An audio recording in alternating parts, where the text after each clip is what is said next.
हमारे नास्तिक लोग अपने हर वीडियो में ये सवाल ज़रूर उठाते हैं कि दुनिया में धर्मों की उत्पत्ति कैसे हुई, कैसे धर्म दुनिया में वजूद में आए, और इस पर फिर वो अपनी रिपोर्ट पेश करते हैं, अपने फ़िलासफ़र्स के नज़रियात और आइडियाज़ पेश करते हैं और ये साबित करने की कोशिश करते हैं कि सब धर्म इंसान के बनाए हुए हैं। लेकिन उनको फिर परेशानी होती है कि आखिर इंसानों ने क्यों बनाया। हर कबीला और हर इलाके में, जंगलात में, बड़े बड़े दूर दराज के इलाकों में जहाँ इंसानों को तहज़ीब का भी पता नहीं, सिविलाइजेशन का भी पता नहीं है, उनको भी ये पता है कि एक अल्लाह है, एक खुदा है, एक परमेश्वर है और उसको वो लोग पूजते हैं। तो आखिर इसका कारण क्या है, इसका सबब क्या है, उस पर वो लोग अपने नज़रियात को पेश करने की कोशिश करते हैं।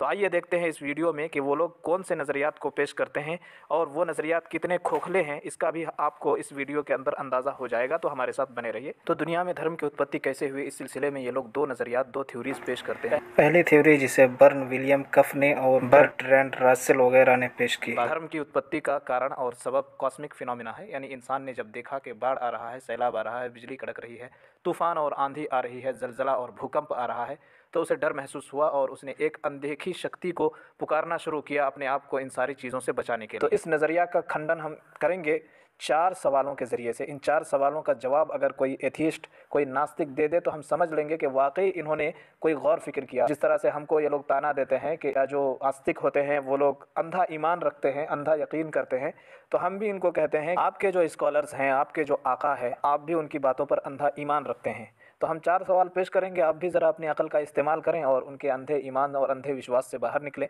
पहला सवाल यह है कि कोई अगर कॉस्मिक फिनोमिना से डर जाए और भय की वजह से सारी दुनिया के इंसानों के दिलों में धार्मिक फीलिंग कैसे उत्पन्न हो सकती है, जो धार्मिक भावना होता है कैसे उत्पन्न हो सकता है। इसी तरह धर्म के जो संविधान है, मॉरल वैल्यूज़ है, ये कैसे उत्पन्न हो सकते हैं सिर्फ कॉस्मिक फिनोमिना के। धर्म सिर्फ एक ईश्वर से भय का नाम नहीं है या एक ईश्वर की तरफ शरण लेने का नाम नहीं है, बल्कि उसके अपने रीति रिवाज है, उसका अपना सिस्टम है। सारे लोग इकट्ठे मिलकर के किस तरह से ईश्वर को मानने लगे। एक इंसान अगर किसी चीज़ से डरता है तो फिर उसमें कानून आ जाता है कि शादी ब्याह कैसे होना चाहिए, पति पत्नी का व्यवहार कैसा होना चाहिए।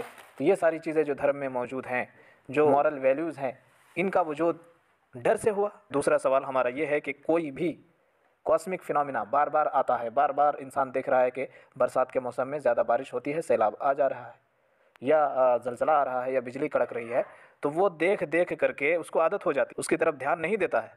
जाहिर है अगर उसने भय से बचने के लिए ये तरकीब निकाली थी तो उसके बावजूद बार बार ये सारी चीज़ें आ रही थी, तो फिर उसको उस अपने धर्म में रहने की ज़रूरत क्या थी।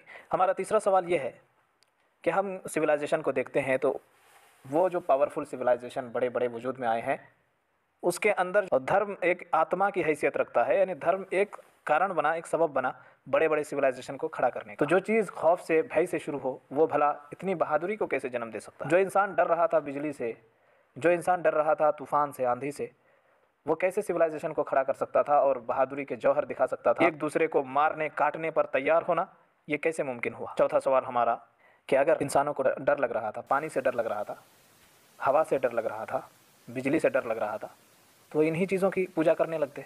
इंसान को किसने बताया कि कोई परमेश्वर है, खुदा है जो इन सब चीज़ों को हैंडल कर रहा है, इसीलिए उसको पुकारो, उससे दुआ करो। ये आखिर सारे इंसानों के जहन में कैसे ये बात आ गई। क्या इस तरह खुद ब खुद इत्तेफाक से हो सकता है? मुमकिन नहीं है। अब जब देखा कि इनका जो नज़रिया है इस कदर खोखला है कि इन सवालों का सामना भी नहीं कर सकता है, तो इन्होंने दूसरा नज़रिया निकाल, टोटेम की आइडिया। इनका कहना है कि अलग अलग कबीले एक साथ जुड़ते थे और उनका एक टाइटल होता था जिसको टोटेम कहा जाता था, और उसी टाइटल के मुताबिक वो ज़िंदगी गुजारते थे और इस तरह से धर्म की उत्पत्ति हो गई। लेकिन इस नज़रिया की हकीकत भी खुल गई। आजकल तो एंथ्रोपोलॉजी के जो साइंटिस्ट हैं, रिसर्चर्स हैं, ये इसका मजाक उड़ाते हैं। एंड्रयू लैंग की किताब द मेकिंग ऑफ रिलीजन पढ़ सकते हैं, इसमें उन्होंने इसकी धज्जियाँ बिखेर दी। क्योंकि ऐसे बहुत सारे कबीले पाए गए हैं जिनके पास टोटम नामी कोई चीज़ नहीं, लेकिन उसके बावजूद वो एक परमेश्वर, एक खुदा को मानते थे, उस पर ईमान रखते थे। यानी जो कारण है वही गायब है, लेकिन धर्म मौजूद है। और इससे भी अजीब बात यह है कि जो टोटेम वाला नज़रिया है ये असल में धार्मिक नज़रिया था ही नहीं, बल्कि ये एक इकोनॉमिक आइडिया था, एक आर्थिक विचार था। तो इस तरह से डोरखाइम ने और इन जैसे लोगों ने इन्फॉर्मेशन के साथ छेड़छाड़ किया और इस तरह से लोगों को एथीज़म की तरफ धकेला। तो इनके ये दो नज़रियात थे और ये दो नज़रियात टोटली फेल हो गए। इसीलिए जो हर धार्मिक किताब ने यह नज़रिया पेश किया है, हर दौर में अल्लाह ताला ने, खुदा ने, परमेश्वर ने नबियों को भेजा, पैगंबरों को भेजा, ऋषियों को भेजा और उन्होंने जो है लोगों को गाइड किया और सही रास्ता बताया। अब उनमें से कुछ धर्म जो है मिलावट के शिकार हो गए, ज़माने बहुत सारे गुजर गए और उसमें कई किताबें गुम हो गई, दूसरी किताबें आ गई, मिलावटें हुई, इसीलिए इस तरह गलत गलत चीज़ें भी धर्मों में आ गई।